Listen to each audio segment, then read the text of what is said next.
planning to a certain extent is a marriage between planning for the good stuff, right? But we also have to account for the fact that almost certainly life might throw us a curveball or two. We have to be mindful of this. And if nothing else, right, we want to make sure that we have protections against these events, but we can also utilize them as motivation and fuel to focus and relentlessly and fearlessly go after what really matters, which is making that best use of our time. So here we go, Saturday state of mind. Jess, I find that generally we try to stay pretty upbeat and positive. Yeah. On the program here. Glass half full type of perspective. Life is short. You should be living every day like it's Saturday. That's right. What does that mean? Maximizing your time, investing in the people that you love, pursuing the things that give you joy, happiness, and purpose, right? I got to tell you, Mike, last Saturday, I vegged because it's been a lot of go.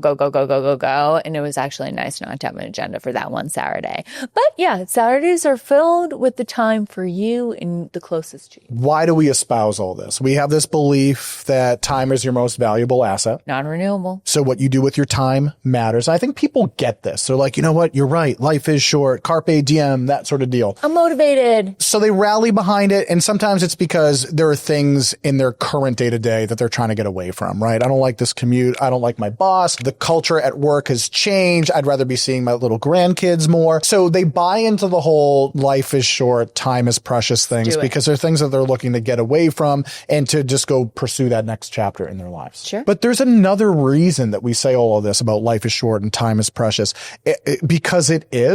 Sometimes we have to learn this lesson the hard way, where this comes from. What was it, a week or two ago? We're doing an event. We're seeing some of our best clients. We're having a good time. We're drinking some wine, sharing some laughs. And then towards the end, one of the wives, she pulls us aside, right? And she says, I just wanted to give you an update. Okay. Her husband had been diagnosed with something pretty nasty earlier in the year. They didn't feel comfortable describing it to anybody. They kind of kept it under wraps for a bit. The good news is that he had surgery, whatever was going on has been plucked out, irradiated, whatever it was. Things are back on the mend. Yeah. But she kind of shares, we get a little bit of a renewed lease on life, a different perspective here because they had that brush, right? They got a little touch of like really feeling viscerally that what we're enjoying right now, the Saturdays that we're enjoying, that could change at the drop of a hat. Facing your own mortality is something that you don't want anybody to have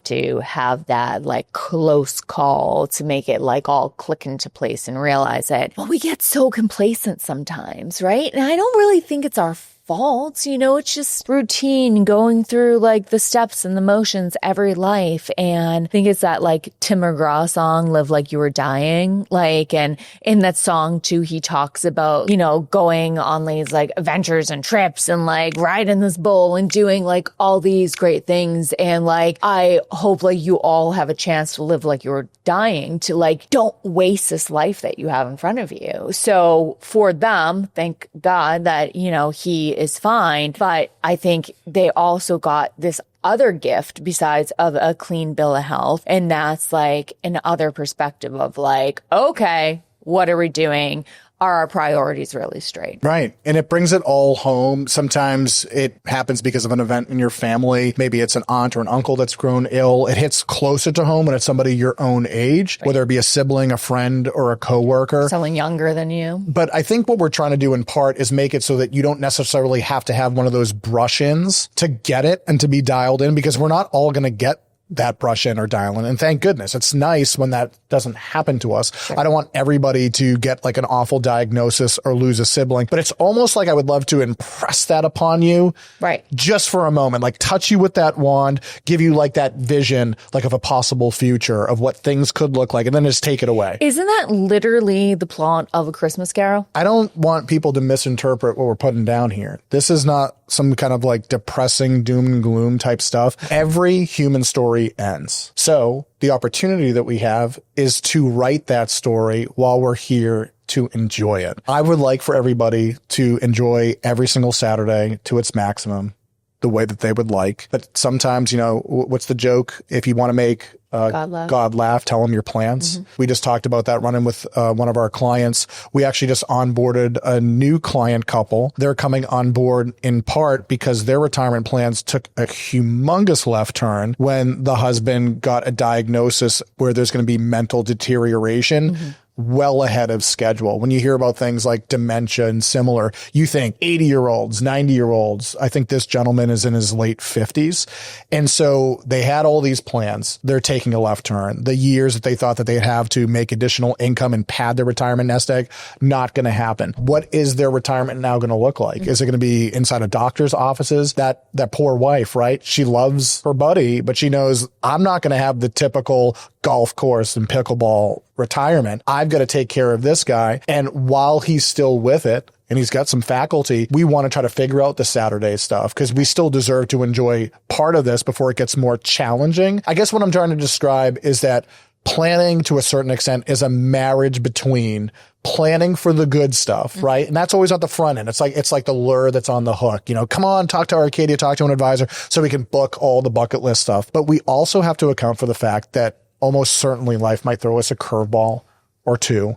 We have to be mindful of this. And if nothing else, right, we want to make sure that we have protections against these events, but we can also utilize them as motivation and fuel to focus and relentlessly and fearlessly go after what really matters, which is making that best use of our time. Yeah, because I think the majority of people we work with, Mike, they're very smart, they're savvy, they're savers, they're scrimpers, they're sacrificers. They've done so much, but realizing, what are we doing this all for? Is it just to give your kids a big pile of money at the end of the day? Or is it, maybe buying you some freedom for your future, for what you want to do? This is why you've sacrificed so much. This is why, you didn't buy the fancy cars or the big houses. You take all the lavish vacations so that in retirement, you could spend some of your time doing this. So it's exactly what you said. It is a balance. It's about, being prudent and being very excited to do all the wonderful things in retirement, but also planning for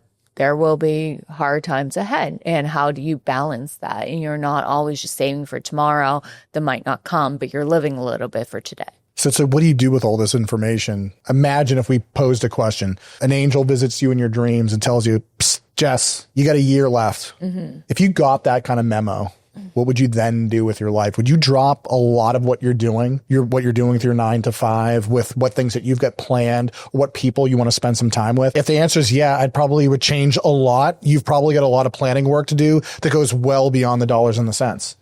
Right? Just entertain this for a second. Sure. Do I need to change what it is that I'm doing? Am I being challenged this way either by myself or anybody else that's assisting me with managing my future? Because if I'm not rooted in these thoughts nearly constantly, not as a way of dredging up paranoia or anxiety, but making me stay focused on what we're actually doing here, then I might need to change the context or the basis of the advice that I'm getting. And a lot of people too, they love what they do, for work. We have clients who are I don't ever want to retire because I love my job. I'm passionate about my job. I do too. If you said to me today, hey, you got a year left, I would be like, all right, see you later, and walk out of here. I love what I do. I'd probably do a little bit less of it so I could spend some more time.